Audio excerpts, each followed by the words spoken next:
Telah berkata Imam As-Sari rahimahullah ta'ala, wahai para pemuda, bersungguh-sungguhlah kamu sebelum kamu sampai seperti keadaan aku sekarang ini. Maka kamu akan lemah dan taksir seperti mana aku telah menjadi lemah dan taksir.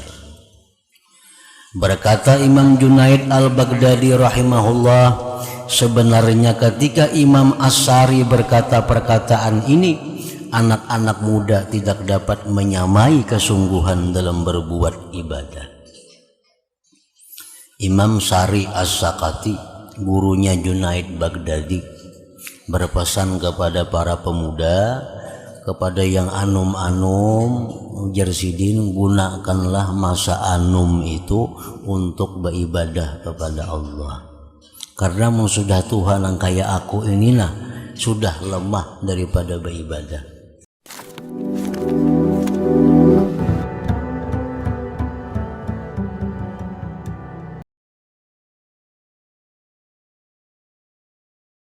Dari perkataan para ulama,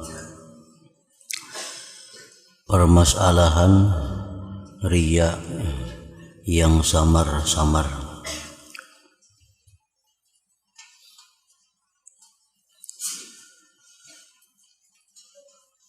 Cukupkanlah untuk kita mengetahui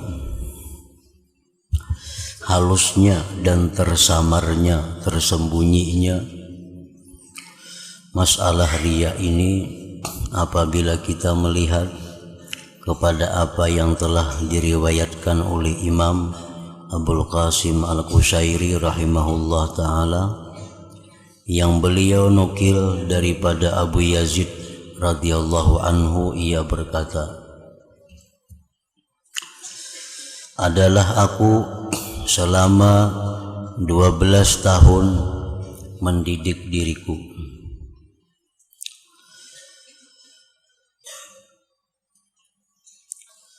Lima tahun permulaan aku adalah cermin kepada hatiku,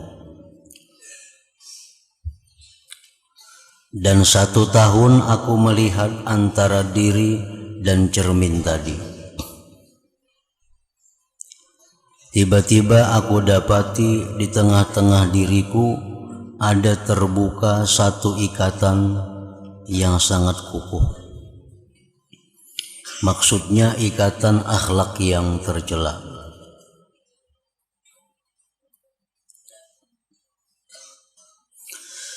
Lalu aku berusaha menghilangkan selama 12 tahun.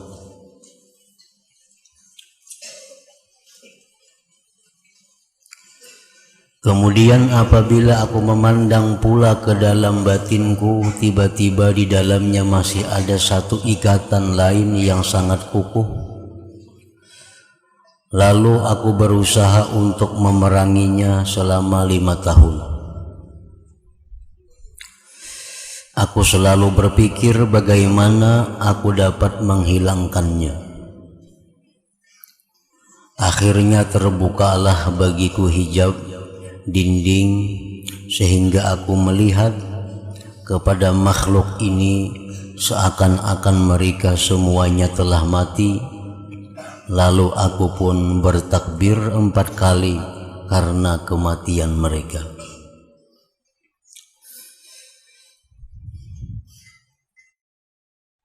Dari sini maka cukuplah untuk kita mengetahui kesamaran sifat riya. Kesamaran sifat riya ini dan kaburnya. Apabila ianya masih kurang jelas ke atas seorang sufi yang seperti Syekh Abu Yazid, yang susah kita mencari tandingannya. Artinya bahwa sifat yang namanya riya, sifat yang namanya riya itu adalah di mana beramal, beribadah bukan karena Allah, Sifat riya beramal beribadah untuk mencari sesuatu daripada makhluk, seperti minta puji, beribadah seperti minta hargai kepada manusia, beribadah seperti minta nilai kepada manusia. Nah, maka itu adalah satu sifat yang sulit dibuangi, yang sulit dibersihkan dari hati manusia. Sampai Imam Abu Yazid, beliau selama 12 tahun hanya bisa membersihkan diri daripada sifat riya itu. Sembahyang supaya dinilai orang ahli sembahyang, bersedekah supaya dinilai orang yang sosial, pemurah, menuntut ilmu dinilai orang supaya ahli menuntut ilmu. Menuntut ilmu dengan tujuan agar mendapatkan kedudukan yang terhormat di masyarakat. Menuntut ilmu agar dihargai orang, menuntut ilmu agar dimuliakan orang. Nah, itu adalah sifat-sifat riya, sifat-sifat yang karena Allah, yang sulit dibersihkan dari hati kita.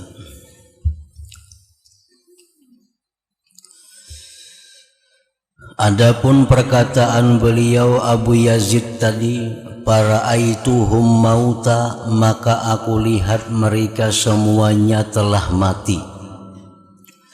Maka ini merupakan satu ungkapan yang sangat indah sekali.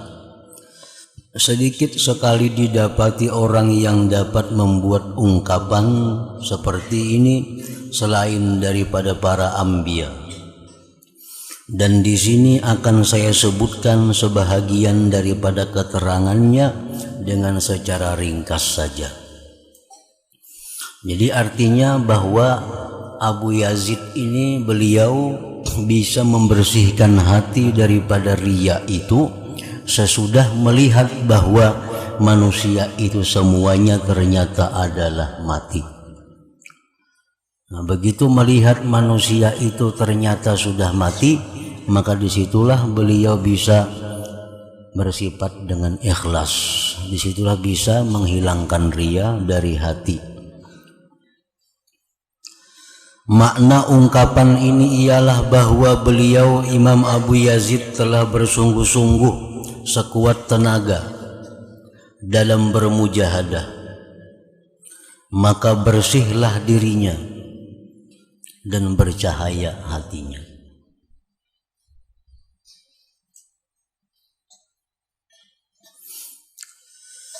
Makna ungkapan ini ialah bahwa beliau telah bersungguh-sungguh sekuat tenaga dalam bermujahadah, dalam melawan hawa nafsu, maka bersihlah dirinya dan bercahaya hatinya.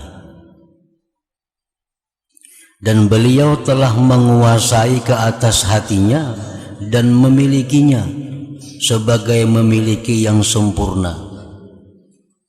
Dan tunduklah nafsu itu kepada beliau secara keseluruhan. Nah, ketika itu beliau melihat kepada seluruh makhluk ini, maka beliau mendapati mereka semua laksana orang mati yang sudah tidak ada hukum yang berlaku lagi ke atas mereka. Maka mereka manusia tidak dapat memberi mudarat dan juga tidak dapat memberi manfaat.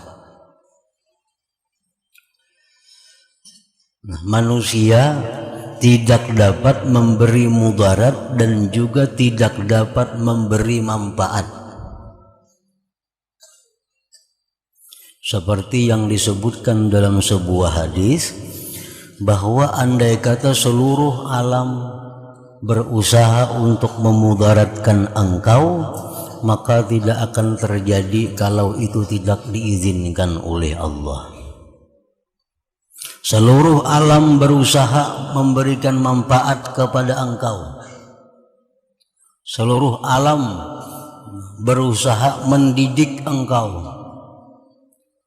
Kada akan bisa terjadi, kada akan berhasil kalau itu tidak diizinkan oleh Allah. Nah, itu menunjukkan bahwa seluruh alam manusia khususnya seperti orang mati. Orang mati kaulah memberi manfaat lawan kita, nya bergerak aja kada kawa. Kaulah orang mati memberi mudarat kepada kita, kada kawa. Nah, manusia ini laksana orang mati. Artinya seluruh alam hendak mengganggu kita, kada akan terjadi kalau itu kada diizinkan oleh Allah. Seluruh alam hendak memberi manfaat kepada kita, kada akan bisa terjadi kalau itu kada diizinkan, kada dikehendaki oleh Allah.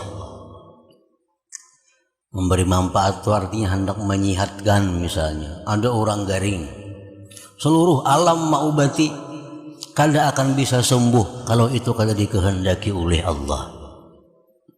Ada orang yang ahli maksiat, seluruh alam memberi nasihat kepadanya, seluruh alam memadahinya, kada mampan kalau orang itu kada dikehendaki oleh Allah. Orang ini bodoh, orang ini kada pemahaman, kada pahapalan, kada pengertian. Seluruh alam membisainya, mendidikinya, kada akan bisa kalau kada diizinkan oleh Allah Subhanahu wa ta'ala. Nah, itu pengertian pertama, bahwa manusia itu adalah laksana orang mati, kada bisa berbuat apa-apa kalau kada diizinkan oleh Allah. Dan mereka tidak dapat memberi sesuatu apapun, dan mereka tidak dapat menahan sebarang pemberian. Kalau Allah hendak memberikan seseorang kemuliaan, seluruh alam menahan, kada akan bisa terjadi. Kalau Allah hendak menghinakan seseorang, seluruh alam berusaha menolak, kada akan bisa terjadi, pasti orang itu menjadi hina.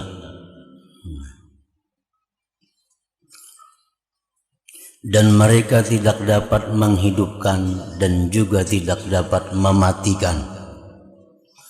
Dan mereka tidak dapat mengubah sesuatu dan juga tidak dapat memutuskannya sesuatu. Mereka tidak dapat mendekatkan sesuatu dan juga tidak dapat menjauhkannya sesuatu. Mereka tidak dapat membahagiakan dan juga tidak dapat mencelakakan. Mereka tidak dapat memberi rezeki dan juga tidak dapat menahan rezeki. Kalau Allah hendak mengayakan seseorang, siapa saja menahan kada akan bisa. Allah hendak menyugihakan orang ini, maka rezeki akan datang kepadanya kiri kanan, muka belakang, atas bawah. Kada akan bisa menahannya siapa jua pun. Tapi kalau Allah hendak memiskinkan seseorang, nah, apapun usaha kada akan bisa juga menahannya. Orang itu pasti jatuh miskin. Mereka tidak dapat memberi rezeki dan juga tidak dapat menahan rezeki. Mereka tidak memiliki bagi diri mereka apa-apa kemanfaatan atau kemudaratan. Dan mereka juga tidak memiliki mati, hidup dan kebangkitan. Nah, maka inilah sifat-sifat orang mati. Maka sudah tentu mereka akan diperlakukan seperti orang mati pada perkara-perkara yang telah disebutkan di atas. Nah, itu artinya kenapa kita ria, kenapa kita beribadah ini supaya dimuliakan oleh manusia. Karena kita menganggap manusia itu bisa memuliakan.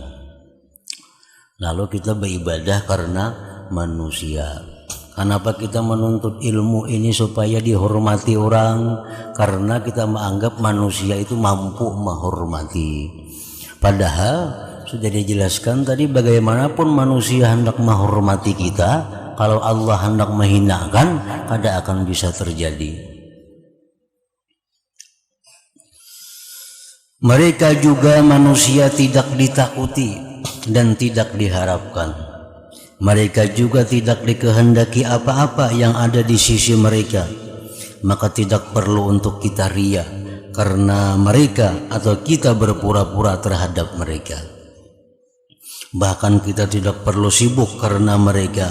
Mereka juga tidak boleh dihina atau disebut-sebut kekurangan mereka, dan tidak boleh disebut-sebut keaiban mereka, dan juga tidak boleh dicari-cari kesilapan dan kelemahan mereka. Kita tidak boleh hasud atau merasakan terlalu banyak karunia yang diberi Allah kepada mereka. Bahkan mereka manusia sepatutnya dikasihi dan diterima keuzuran mereka. Namun hukum-hukum Allah seperti hudud tetap wajib kita laksanakan ke atas mereka yang berkenaan sesuai dengan kehendak syara. Dan sifat yang telah kami sebutkan di atas tidak menghalangi akan pelaksanaan hukum hudud. Dan walaupun hukum hudud perlu kita laksanakan, namun tetap kita menutupi keaiban mereka seperti halnya orang yang sudah mati. Dan apabila mereka disebut dengan tidak baik oleh seseorang, maka mesti kita melarangnya, seperti mana kita dilarang daripada menceritakan sebarang keaiban si mati. Kita tidak membuat sesuatu karena mereka, dan begitu juga kita tidak meninggalkan sesuatu karena mereka. Dan kita sama sekali tidak akan terhalang daripada membuat sebarang ketaatan dengan sebab mereka. Seperti halnya kita tidak terhalang daripada melakukan sebarang ketaatan dengan sebab orang yang telah mati. Jadi kita tidak perlu ambil peduli dengan pujian mereka, dan kita tidak menghendakinya. Dan juga kita tidak benci kepada sebarang celaan mereka, bahkan celaan itu tidak perlu untuk dijawab. Ringkas kata bahwa mereka itu seperti tidak ada pada segala perkara yang telah kita sebutkan tadi, karena mereka sebenarnya ditadbirkan di bawah hukum-hukum Allah Ta'ala. Maka siapa yang bermuamalah akan mereka dengan cara yang telah kami sebutkan ini, niscaya ia akan menghimpunkan segala kebaikan dunia dan akhirat. Kita memohonkan Allah yang maha mulia agar kita senantiasa mendapat taufik daripadanya. Amin ya rabbal alamin. Maka sekedar ini cukuplah menjadi peringatan dan huraian kepada apa yang telah diperkatakan oleh Syekh Abu Yazid rahimahullah tadi. Wallahu a'lam. Jadi kesimpulannya bahwa untuk mendapatkan ikhlas, untuk mendapatkan sifat yang namanya ikhlas itu tidak ada jalan lain selain bahwa tauhid yang kuat. Tauhid yang kuat itu apa artinya? Meyakini seyakin-yakinnya bahwa yang memberi bekas itu hanya Allah. Yang lain daripada Allah tidak ada daya dan upaya. Nah, bila tauhid itu mantap, maka bisa beribadah dengan ikhlas. Nah, selama kita menganggap bahwa manusia itu bisa memberi, manusia bisa menyayangi, manusia bisa menghormati, manusia bisa memuliakan, manusia bisa menghinakan, selama kita bisa beranggapan demikian, kadakawa bersifat ikhlas. Kadakawa bersifat ikhlas. Pasti kita beribadah itu ada tujuan kepada manusia. Nah, jadi ikhlas itu merupakan cabang atau anak daripada tauhid yang kuat. Ke-49 dari perkataan para ulama, berkata Imam Al-Junaid Al-Baghdadi rahimahullah ta'ala, telah berkata Imam As-Sari rahimahullah ta'ala, wahai para pemuda, bersungguh-sungguhlah kamu sebelum kamu sampai seperti keadaan aku sekarang ini. Maka kamu akan lemah dan taksir seperti mana aku telah menjadi lemah dan taksir. Berkata Imam Junaid al-Baghdadi rahimahullah, sebenarnya ketika Imam Asy'ari berkata perkataan ini, anak-anak muda tidak dapat menyamai kesungguhan dalam berbuat ibadah. Imam Syari As-Sakati, gurunya Junaid Baghdadi, berpesan kepada para pemuda, kepada yang anum-anum, ujar Sidin, gunakanlah masa anum itu untuk beribadah kepada Allah. Karena sudah Tuhan yang kayak aku inilah sudah lemah daripada beribadah. Padahal lemahnya Sidin beribadah di waktu tuha itu masih kuat dibanding dengan anum-anum di masa itu.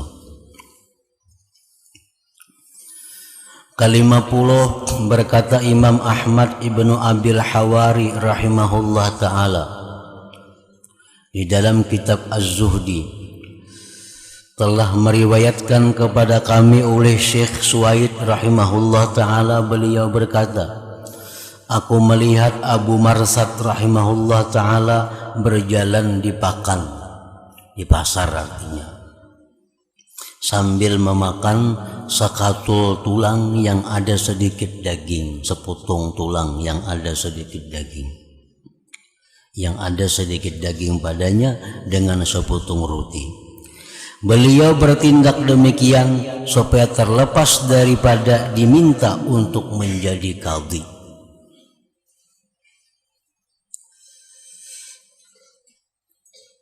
Abu Marsad orang yang dikenal kealimannya. Lalu beliau ini diingini oleh raja diangkat menjadi qadhi. Qadhi itu bahasa kita ya kayak hakim. Ada orang berperkara Sidin memutuskan, ada orang bermasalah baik urusan rumah tangga, urusan perdagangan, urusan apa, itu biasanya qadhi yang memutuskan. Nah, Abu Marsad ini kada hendak jadi qadhi itu. Nah, kayak apa caranya supaya orang yang memilih Sidin menjadi qadhi? Lalu Sidin berjalan di pasar sambil makan roti lawan daging, keliling-keliling di pasar supaya disangka orang Sidin itu orang nang kurang berpendidikan, supaya disangka orang Sidin itu orang nang kurang berakhlak. Kenapa di pasar nang sambil makan roti, makan daging, putar-putar di pasar. Nah, akhirnya Sidin kada jadi ditunjuk orang menjadi qadhi. Nah, itu tujuan Sidin. Karena jadi qadhi itu dalam hadis disebutkan jadi qadhi itu 3, 2 nang ke neraka, hanya 1 nang selamat. Artinya orang jadi qadhi itu banyak nang celaka, hanya 1 dibanding 3, hanya 1 yang selamat. Nah, itu yang ditakutkan oleh beliau, sehingga beliau kada mau menerima tawaran menjadi qadhi tadi. Dan satu cerita lagi yang hampir sama dengan ini ialah cerita Sufyan Ats-Tsauri radhiyallahu ta'ala anhu, ketika beliau dipaksa masuk menghadap Amirul Mukminin. Lalu beliau berlakunya seperti seorang gila yang menyapu-nyapu hamparan sambil berkata, alangkah indahnya hamparan ini, berapa kamu beli? Saya hendak pergi kencing. Maka dengan tindakannya itu beliau diusir daripada istana. Maka dengan cara ini beliau dapat menjauhkan diri daripada mereka dan dapat selamat dari perintah mereka.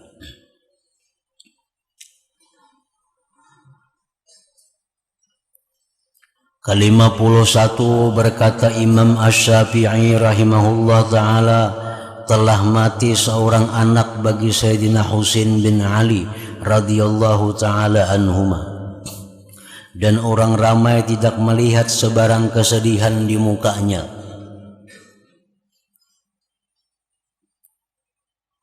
Sayyidina Husain cucu Rasulullah sallallahu alaihi wasallam, beliau kematian anak. Mati anak Sidin, kada ada sedih muha, bahkan Sidin tertawa mati anak. Biasa orang mati anak tuh sedih, muram, ada ini kada sidin kada sedih. Lalu ada yang mencela beliau karena yang demikian itu. Jurang Husin tuh kada sayang kalau lawan anak mati pindah kada ada sedihnya. Maka Husin terus menjawab, kami adalah satu keluarga yang meminta sesuatu kepada Allah Ta'ala, lalu Allah Ta'ala memberi akan kami. Dan apabila Allah Ta'ala menghendaki sesuatu yang kami tidak sukai, maka pasti kami ridha akan dia. Nah, jadi artinya Sayyidina Husin, buat apa kami sedih kematian anak? Kami ini satu keluarga yang diberi Allah satu titipan, diberi Allah satu pinjaman. Bila mana Allah mengambil, kami senang, kami ridha dengan apa yang diambil oleh Allah Ta'ala itu. Nah, kita aja diberi pinjamnya orang sepeda motor, diambil orang sakit hati lah, karena mau kalau karena pinjaman juga. Nah, itu yang dimaksud dengan Sayyidina Husin ini. Ke-52 berkata oleh Ahmad ibnu Abil Hawari rahimahullah ta'ala, aku pernah mendengar Abu Sulaiman berkata pada anak muridnya, aku pernah mendengar Abu Sulaiman berkata kepada anak muridnya, kami tidak mencintai orang yang kami cintai kecuali karena ia taat kepada gurunya. Sedangkan engkau tidak mau mendengar perkataanku. Aku telah perintahkan supaya engkau jangan meletakkan tanganmu pada bubur sarit, sejenis bubur yang sangat sedap. Maka sekarang angkatlah tanganmu daripadanya. Jadi di sini artinya bahwa kecintaan itu merupakan buah daripada ketaatan. Kepada siapapun itu berlaku. Kenapa Allah sayang lawan kita? Karena kita taat kepada Allah. Kenapa atasan sayang kepada bawahan? Karena bawahan taat kepada atasan. Kenapa guru sayang dengan murid? Karena muridnya taat kepada gurunya. Nah, jadi siapapun bahwa cinta itu adalah merupakan buah daripada ketaatan. Ke-53 Sa'id bin Jubair radhiyallahu ta'ala anhu melihat kepada anaknya, lalu beliau berkata kepadanya, sebenarnya aku tahu ada satu perkara yang paling baik yang ada pada dirimu. Lalu dikatakan orang kepadanya, apakah perkara itu? Sa'id bin Jubair menjawab, dia mati lalu aku mendapatkan pahala di atas kematiannya itu. Jadi Sa'id bin Jubair lawan anak sidin bahwa pada diri anakku ini ada sesuatu yang sangat baik terhadap aku. Jerurang napa? Nah, anakku tuh mati lalu aku sabar menerimanya, maka itu mendatangkan pahala yang besar kepada aku. Ke-58 berkata Imam Abu Bakar Al-Musili. Ke-54 berkata Abul Hasan Al-Madaini radhiyallahu ta'ala anhu, pernah seorang berkata kepada perempuan Badawi yang kematian anak, alangkah baiknya kesabaranmu terhadap anakmu. Lalu perempuan Badawi itu menjawab, sebenarnya kematian bapaknya dahulu telah melupakan aku akan segala musibah yang datang selepasnya. Ke-55 berkata Musa ibnul Madaini rahimahullah ta'ala kepada Ibrahim bin Salam rahimahullah ta'ala ketika ia bertakziah kepadanya, apakah telah menggembirakan engkau kehidupan anakmu, sedangkan ia merupakan bala dan ujian? Dan apakah menyedihkan engkau oleh kematian, sedangkan di sana ada tersimpan rahmat dan kesejahteraan? Dan berkata Musa ibnul Muhtadi rahimahullah ta'ala, bahwa ada seseorang lelaki menulis surat takziah kepada sahabatnya yang kematian anaknya. Artinya dalam takziah itu orang kematian anak tuh biasakan sedih untuk umumnya. Lalu dalam takziah itu dinasihatkan ikam sedih kematian anak. Sedangkan anak ini andai kata dia hidup, dia panjang umur, belum tentu memberi manfaat kepada engkau. Bisa-bisa anak ini maulah bala kepada engkau. Kan banyak orang yang karena musibah, karena bala, bahkan hampir gila karena anak, itu banyak. Nah, jadi anak ini mati jangan terlalu disedihi, jangan terlalu berkabung. Belum tentu anak yang dikasihani ini amunnya umur panjang memberi manfaat kepada engkau. Nah, sedangkan inya mati ini engkau sabar, itu jelas mendatangkan manfaat kepada engkau, yaitu pahala yang besar.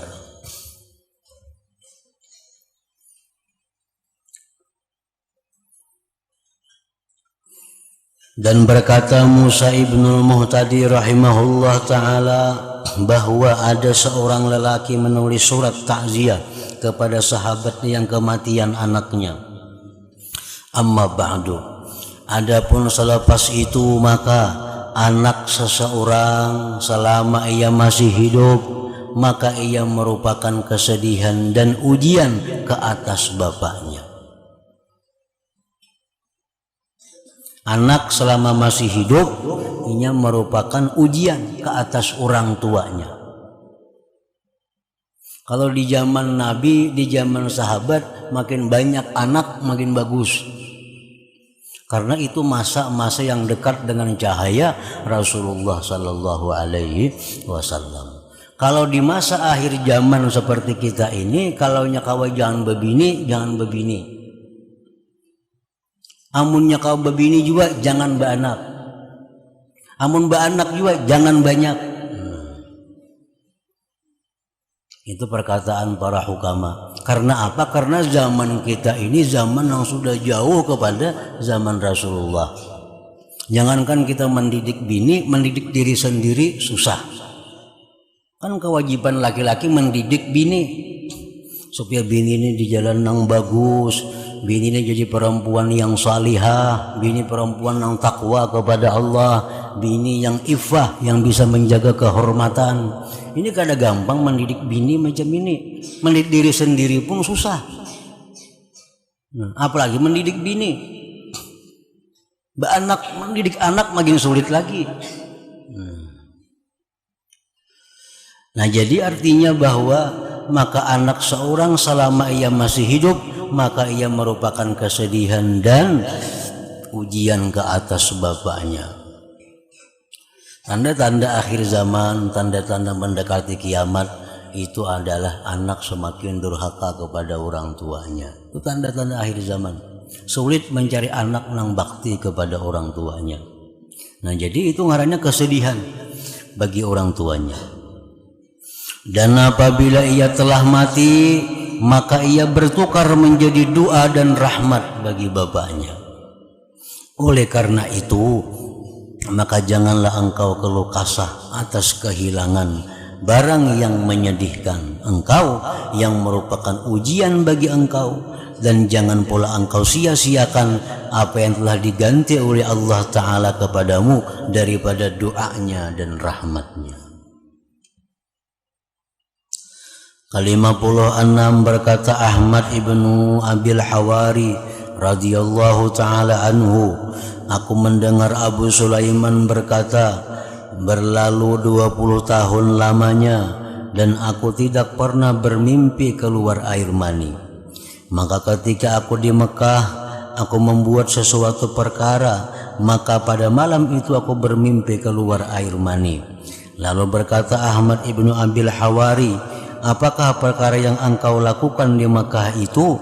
Beliau menjawab, aku telah sembahyang fardu isya pada malam itu dengan tidak berjamaah. Sehingga malamnya itu guring, nah guring itu dikawani oleh syaitan. Ke-57 berkata Imam Malik radhiyallahu taala anhu, terkadang engkau menemui seseorang yang tidak ada sebarang kesilapan dalam percakapannya, tetapi sebenarnya amalannya semuanya salah. Kita mudah menemukan orang nang percakapannya itu kadada salah, tapi kita sulit menemukan orang yang perbuatannya itu kadada salah. Tapi nang nyaman lagi menemukan orang nang perbuatannya salah, perkataannya salah.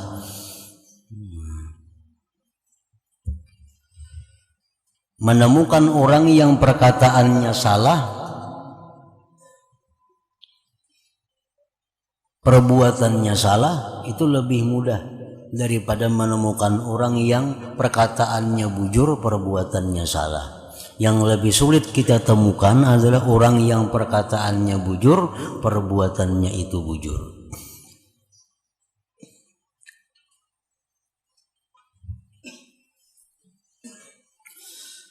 Ke-58 berkata Imam Abu Bakar Al-Musili, telah berkata sebagian ulama yang zuhud, sebenarnya kita bercakap dengan fasih dan tidak ada salah, tetapi kita membuat salah dalam pekerjaan kita dan tidak ada yang betul. Membujurakan kata-kata supaya jangan salah itu lebih mudah daripada membujurakan perbuatan yang salah. Artinya membujurakan, maulah kata-kata yang fasih, maulah kata-kata yang indah didengar, itu lebih mudah daripada maulah pekerjaan kelakuan akhlak yang benar. Dan berkata seorang ahli syair, lam nu'ta min jahlin walakinnana nasturu wajhal ilmi bil jahli, nakrahu annal hana fi qaulina wa ma nubalil lahna bil bi'ali. Artinya, kelemahan kita bukan dari sebab kejahilan, tetapi karena menutupi ilmu dengan kejahilan. Kita cukup benci jikalau kita salah dalam perkataan, tetapi kita tidak peduli kalau kita salah dalam perbuatan.